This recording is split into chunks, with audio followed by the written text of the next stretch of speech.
Good morning. Happy Monday. Happy February. Welcome to Sunnyside Journals.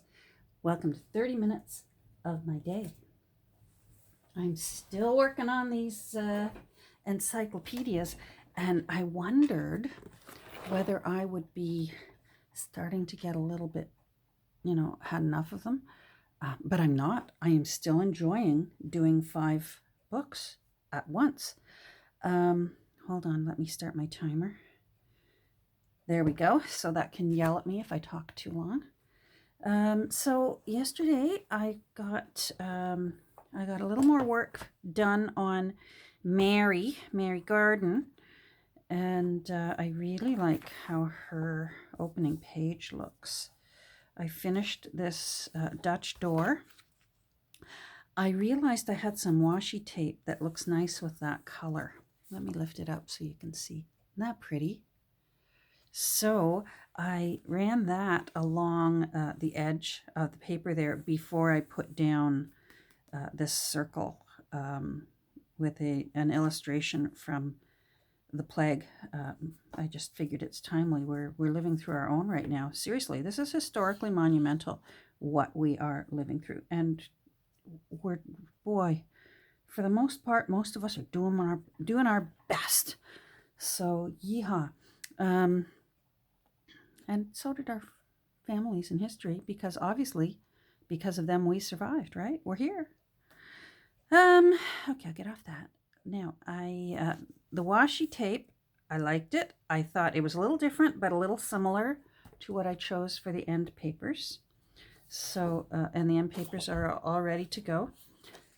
So, I needed to stabilize this seam, because this page out of the encyclopedia was the anchor spread for a signature, and those ones usually get just torn to bits when you try and get them out, because the whole thing has had glue applied to it when they put the text block into the bind it together, and then into the book it goes.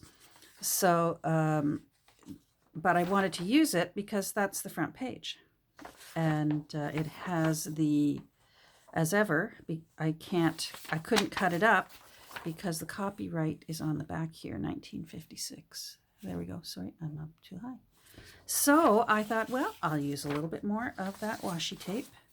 I don't use it nearly enough. And then you can see I put lace along 4 sides, 4 edges.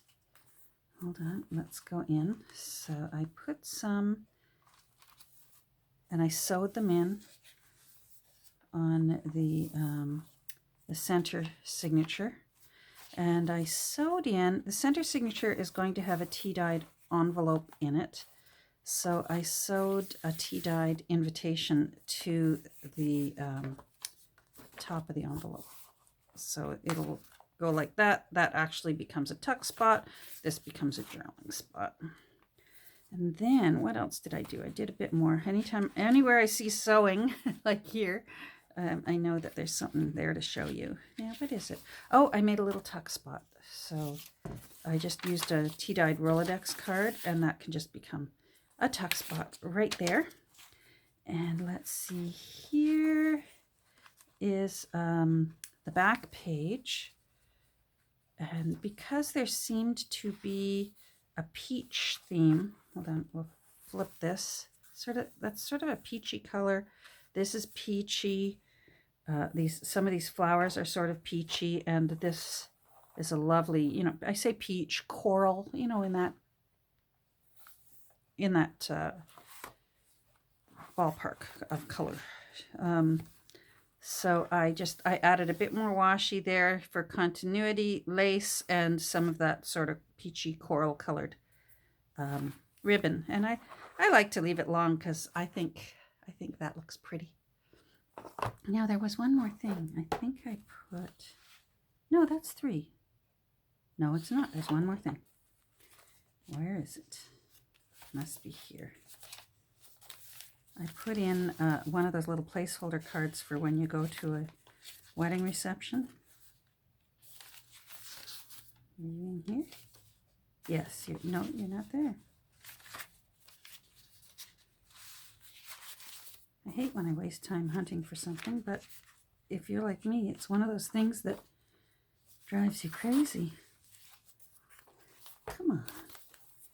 Where are you?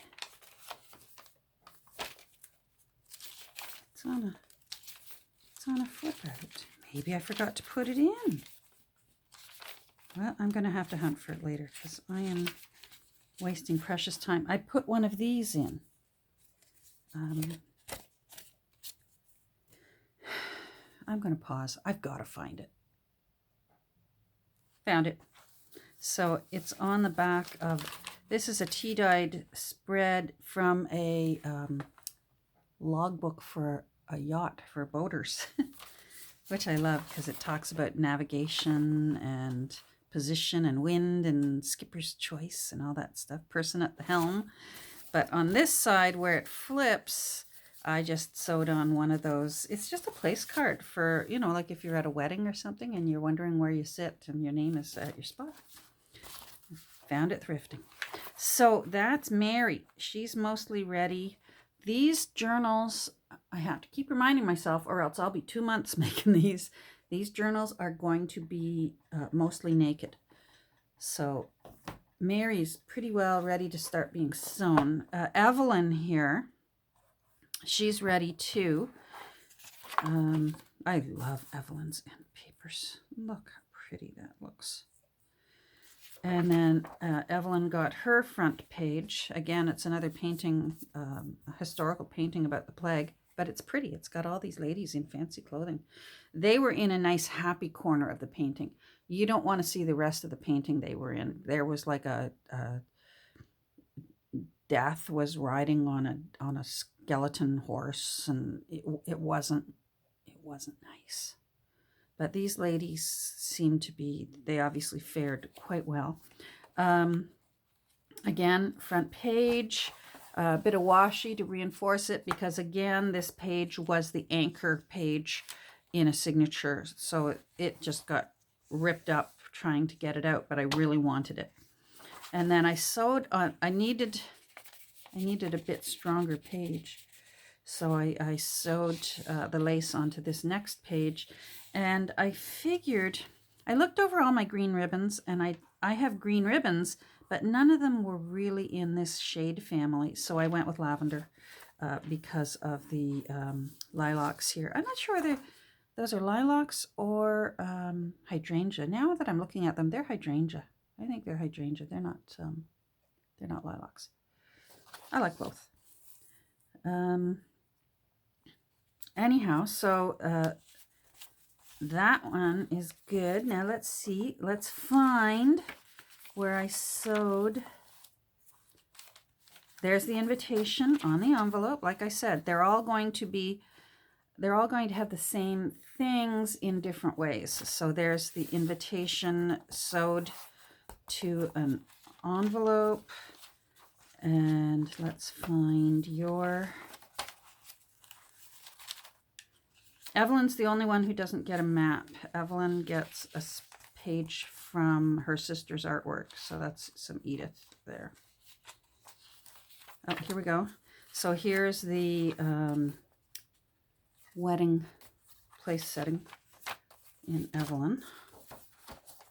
And then there must be, here's the yacht log. There we go. Rolodex card sewn on there. And then, of course, on the back, instead of washi tape, because on the front page, on Evelyn's opening page, I used some more of the paper here, the end paper, I used some here. So I think that looks really nice. And, of course, she got lavender ribbon there. And she's going to look pretty. See how when I wrapped the paper around right there, that's going to look really nice. It's just a little detail. It's a silly little thing, but it makes my heart cheer because that will get tucked underneath, and it just looks, really nice. Happy. I'm happy. So Evelyn is going into my ready to sew pile. I think we'll work on the little grumpy owl this morning. So we'll put his Dutch door in. It's not terribly exciting, but I wish I could tell you that it's always thrills and chills when you're making junk journals, but it's not always thrills and chills.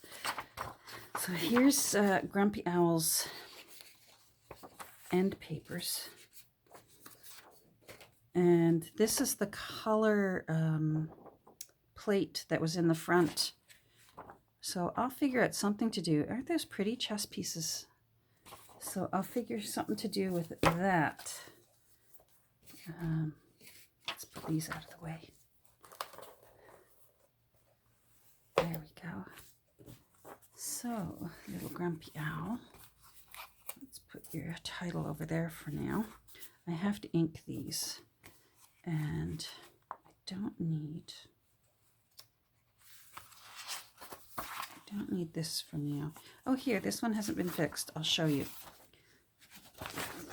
This one actually survived quite well. But usually, you can see a few little tears there.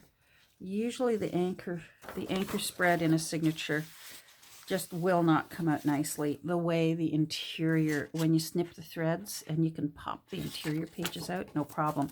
But there's always the anchor spread that gives you grief. It just is what it is. So let's get to work. So we've got, for the Little Grumpy Owls book, I found this. It's from the 1570s, and it's how an astronomer imagined that the universe looked. And he actually had it right, because he's got the sun at the center of the universe. So, because, you know, they didn't always think that the sun was at the center of the universe. So let's get some paper under here. Ink. It's a nice sunny day here today. It's cold out, very, very cold. But I'll take sunshine anytime. There we go. So I'm going to flip this over because I have since learned to put my pencil on the wrong side of the rice paper.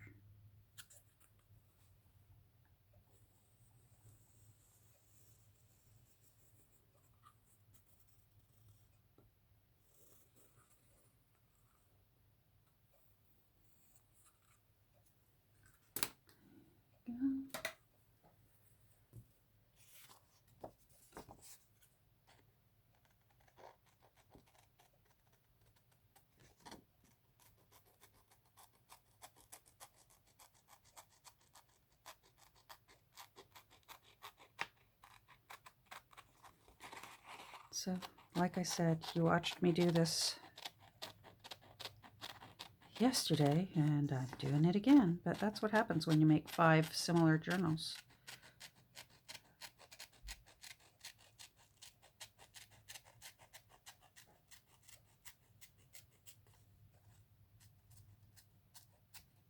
I got a busy month this month.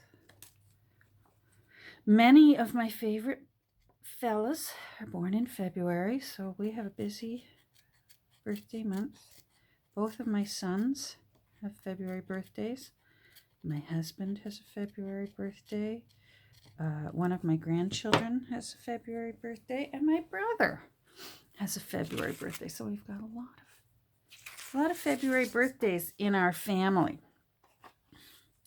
Now, it used to mean a lot of cake baking for me, but certainly not during a pandemic. And grandchildren have their own mommies to make cakes. I had, you know, there's a season for everything. I had my years of baking cakes as the mommy, and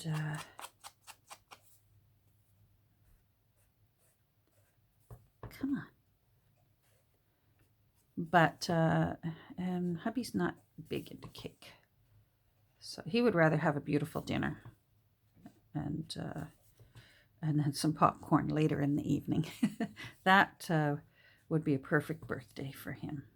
Will be a perfect birthday for him. All right, so now I want this a little bit cockeyed, the pattern. I don't want it to be too symmetrical. Yeah. All right, now I haven't used you yet today. I changed out my pin. The pin I had been using, those who don't know, art glitter glue needs a pin in it, or else this tiny, tiny little tube will just cement itself shut. The problem is it's a water-based glue. So if your needle is too long in there and it's not stainless steel, it will turn your glue a rusty orange color, at least the top little bit of it. And as the needle starts rusting, it just makes a horrible mess. Problem is, you can't just buy the pin. And I've been having a hard time finding a pin with a big head on it that is fine enough in diameter. And I don't want to have to buy 500. On the other hand, if you buy one from the Art Institute that makes the glitter glue, they're like $6 each. I might as well buy 500 pins to buy one. So that's, do I see any rust? I think that looks okay. Here's how we'll tell, because it will come out orange. Oh, it's white. Yay, we have success. All right, I'm happy girl. So let's leave that there, and we'll glue down the universe onto your new home.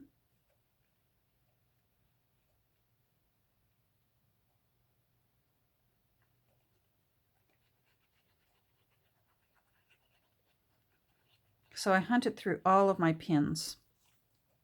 I myself had lots of these pins, and then I inherited a lot from my mother, and I even gave a lot of those to my daughter, who inherited my mother's sewing basket. I have my own sewing basket. So, so one of my daughters inherited my mother's sewing basket. And there, that looks nice. I know it looks a little off-center because I purposefully punched out this off-center. I wanted to get more of the handwriting, the printing at the top. So I like it.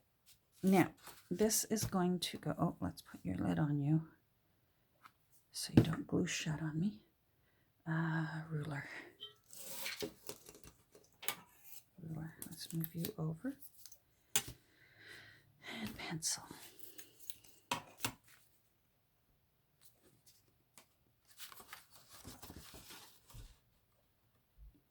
So this is 8 1/4, so I do about 4 1/8, more or less, just a little dash there.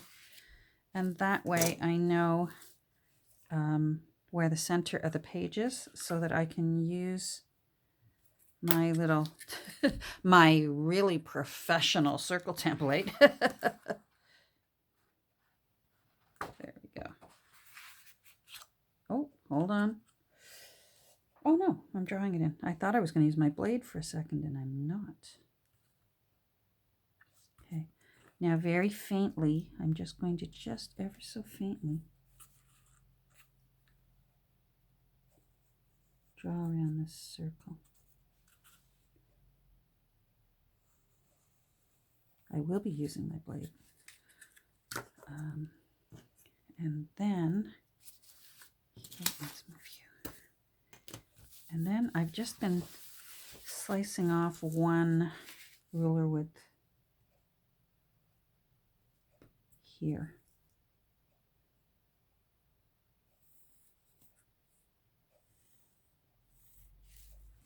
There we go.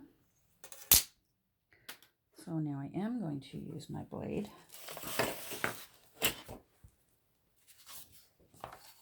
For this part. Let's move you.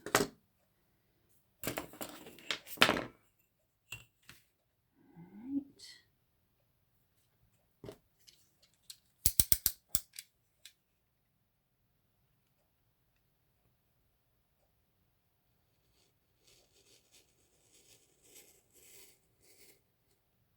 That's coming up. Hold on.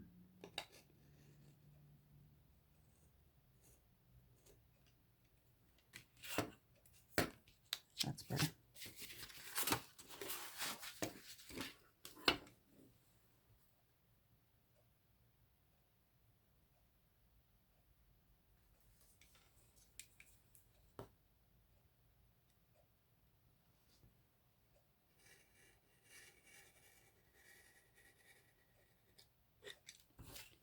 There we go.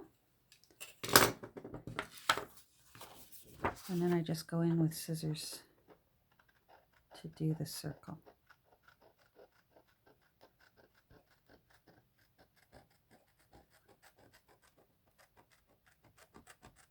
I find for doing circles, because they're very hard to freehand cut, I like my big scissors for a circle, and I like to just simply rock that little right there. I forget, I'm having a brain cramp what it's called. Oh gosh, more fingernails peeling off. It's the story of my life. Anyhow, I rock it back, tiny little movements, rather than trying to do it in one. In hair cutting, we call that slithering. You slither your scissors. It's a way of doing, when you don't have your razor blade to do some feathering and layering, you can slither your scissors down the strands of hair and create some nice feathering layers. So I guess I'm slithering. There we go.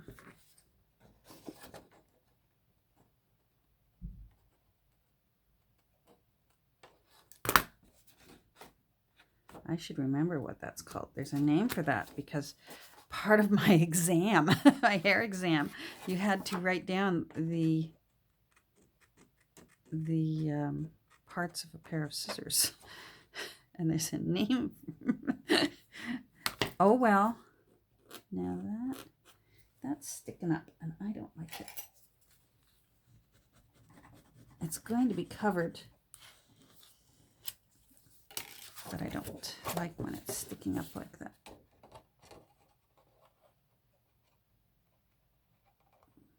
That's where my knife jumped a little bit. All right, good. Now I want to ink this edge a little bit before I start doing any paper down. Let's move away for a second. So I want that part inked.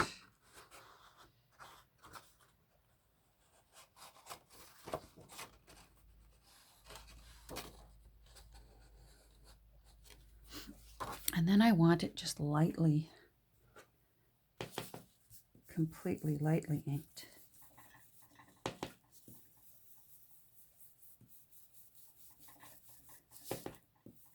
Just because I want a little drama.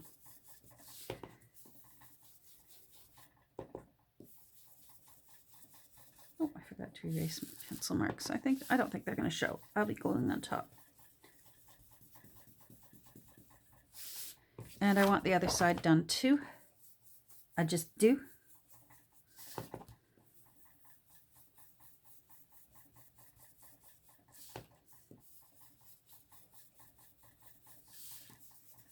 Just a little bit. Now I do want the circle part to be a little bit darker around the edge, simply because it will camouflage if I did not cut in a perfect circle, because it'll recede to the eye, and then you'll notice my little decorative circle more than you'll notice, hey, that edge really isn't perfectly circular. I'll show you what I mean. So these edges are all inked, and now if I put the universe on the page, then if these edges don't completely marry up perfectly, I should have shown you before without ink, it really does make it look nicer. Now, I don't want this underneath it. I think I want all green. And I'll tell you why. These are far enough apart that they're not an exact match in the pink, but they're not close enough in the pink family to sit side by side. So I want to pick up on the greens that are there, and I'm going to put a band down of green. So hold on. Okay, I actually found some washi that I like. It's plaid, but the green is correct. So even though you're mixing patterns, the colors will marry them together. I'm going to use that line to help myself. Let's see how wide that is. It just helps me know where to lay my glue down because I don't trust washi tape to hold.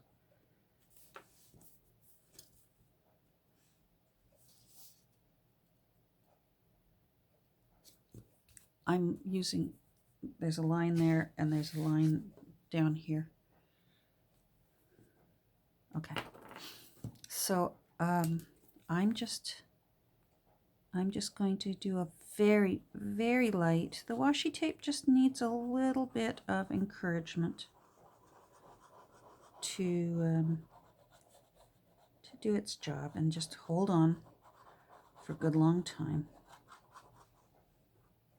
There we go. I'm going to stand up. Hopefully I don't bang the camera.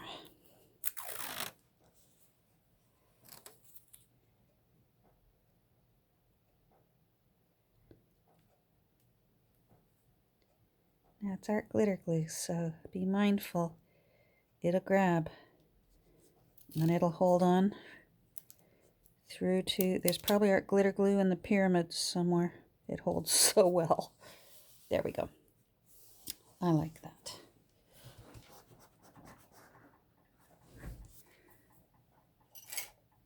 Oh, I better turn this back on. How am I for time? I'm 27 minutes. All right. I think we can get this done. I think we can get this done. Now, that now needs just a little ink so that it all looks uniform right there. Good.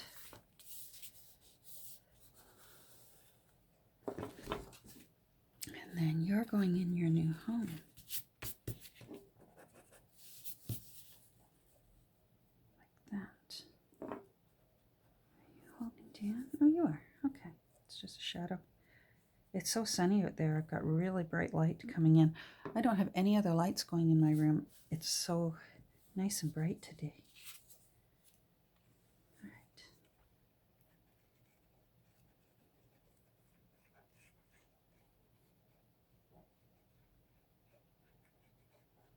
So I still have this. What's this one? This one's the little cranky owl. I still have to do Margaret and Ursula.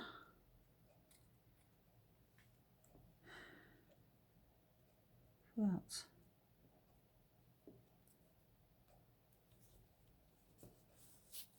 Oh, that looks nice. See what I mean? The green, it's a different pattern, but it's the same family shade, so it looks nice. Who else do I have? Oh, I've got the tired lady. I have to do her today too. This lady who looks like, oh, I've had such a busy day reading and relaxing. So I still have her to do, but there we go. There's our little owl. So I will use, I don't have time now because I'm at 29 minutes. I will use some of this same washi tape just to fortify that. That's easy peasy. You know what? I'm going to do one quick little explanation. Margaret, you were asking me yesterday what a spread is, and I don't know if I'm using the correct term when I call it a spread, but I refer to a folded sheet of paper in a signature. Yes, I hear you. It's just a habit I have. I'm sure that there are actual book-trained people bookmaking trained people who know the correct term. I call it a spread because it's a sheet of paper that's spread out. So, for example, I call this a spread. I call this a spread because it's got a fold in it. And a spread counts for 4 pages. So think about it. 1, 2, 3, 4. So, and you were asking if all my signatures have the same number of spreads in them. And no, they don't always. They start off with the same number of spreads, just so that I know I'm mostly being even. But I will take a look from the top down and see if one looks fatter than the other or one looks skinnier than the other, because different papers are different weights and they take up a different amount of space. For example, this paper from the original text block is very thin, but this paper is near almost cardstock. It's so thick. And here's another thin paper. So sometimes if you've created one of your signatures and it has a lot of thin paper in it, this paper is very thin out of an old hymn book. You can sometimes put more papers in it to get the profile of it when you're looking down, to get the profile more even, so that your signatures are all about the same thickness.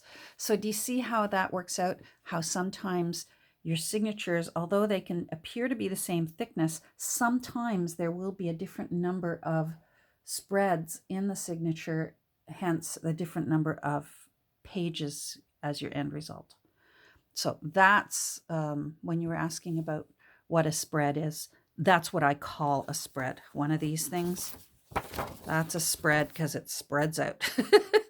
I'm sure there's an actual correct term and that I'm calling it the wrong thing. But in my head, in my brain, that's how I keep things sorted out for me. So listen, everyone, I hope you go and have a rest of a good day or a great day. Stay safe, stay healthy, and we'll talk again soon. Take care, everyone. We'll talk. Bye.